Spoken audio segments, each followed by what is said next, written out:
जय मां कामाख्या। आपका बहुत बहुत स्वागत है कामाख्या धाम में।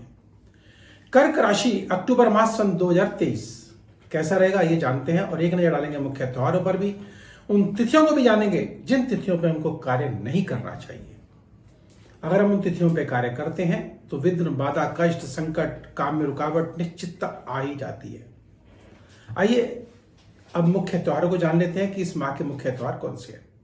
14 तारीख को महालय अमावस्या है, शनिवारी अमावस्या भी बोलते हैं, और सर्वपितृ श्राद्ध भी उस दिन है। और 15 अक्टूबर को शरद नवरात्र प्रारंभ होने जा रहे हैं। वह घट स्थापना का क्या मुहूर्त है जानेंगे अगले वीडियो में। 22 अक्टूबर को दुर्गा अष्टमी है, 24 तारीख को दशहरा है और 28 तारीख को पूर्णिमा है। आइए अब एक नजर ग्रह गोचर पर डालते हैं। 1 अक्टूबर को बुध देव कन्या राशि में प्रवेश करेंगे, अर्थात तृतीय भाव पर सूर्य देव के साथ हो जाएंगे और बुद्धाधिपति योग बनाएंगे। और बुद्धाधिपति योग तृतीय भाव में, वहां से भाग्य स्थान को भी सूर्य देव देखेंगे, बुध देव देखेंगे, तो भाग्य में वृद्धि अवश्य होगी। धन धान्य से भरपूर रहेंगे। बुद्धि के से संबंधित अगर आप कार्य करते हैं तो निश्चित उसमें बढ़ोतरी, उन्नति, विकास आपका अवश्य होता हुआ दिखाई दे रहा है।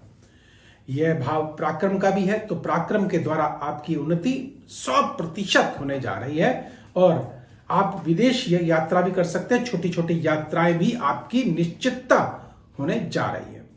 सूर्य और चंद्र देव की अगर बात करते हैं तो वे द्वितीय भाव पर विराजित हैं 9, 10, 11 तारीख को।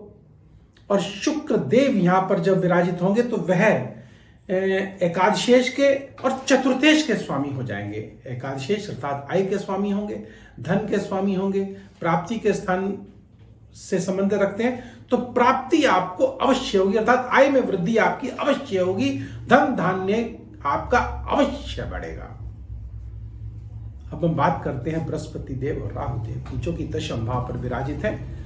तो आपका निश्चिततः ऊंचाइयों को छुएंगे, अर्थात प्रमोशन आपको अचानक आपको मिलेगा। लेकिन आपकी जन्म पत्रिकाओं में राहु की स्थिति उच्चतम होनी चाहिए। अगर नीच की स्थिति होगी तो आपको सम्मान मिलने में कठिनाई हो सकती है या मिलते मिलते रह सकता है।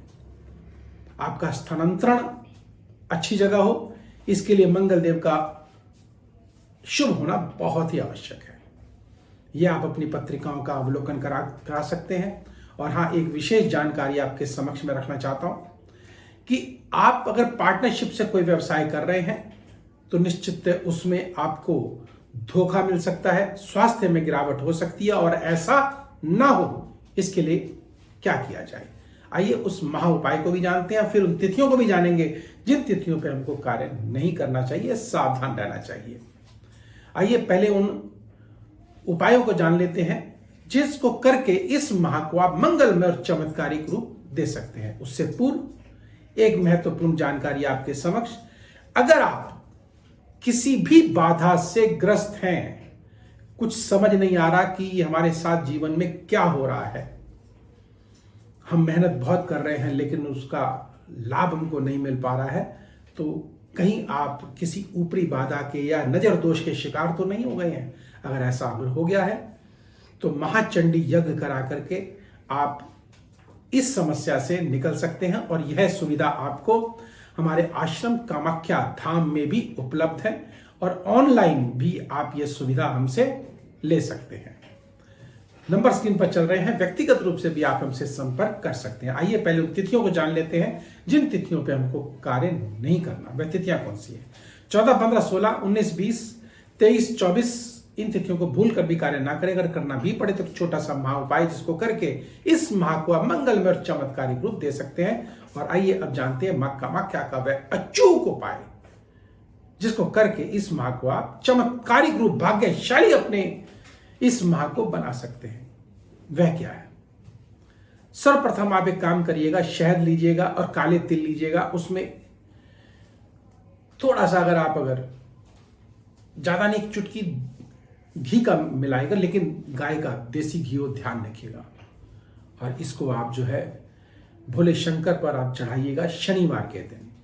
और अगर कामिया सिंदूर अगर चमेली के तेल में लगा करके अगर आपने अपने माथे पर लगा लिया तो फिर चमत्कार देखने को आपको मिलेंगे और अवश्य आपका ये माह जो है मंगलमय अवश्य होगा, चमत्कारिक रूप आपके समक्ष अवश्य होते हुए दिखाई देंगे। तो अब जाने से पूर्व एक छोटा सा निवेदन, लाइक करें, सब्सक्राइब करें और बेल बटन को अवश्य दबाएं। और अगर आप किसी भी ऊपरी बाधाओं से, नजर दोष से ग्रसित हैं, नंबर स्क्रीन पर चल रहे हैं, व्यक्तिगत रूप से भी आप हमसे संपर्क कर सकते हैं और कामाख्या धाम में आपका स्वागत है। और मां कामाख्या आप पर आपकी मनोकामनाएं पूर्ण करे, इसी कामना के साथ अब मुझे दीजिए आज्ञा। जय मां कामाख्या।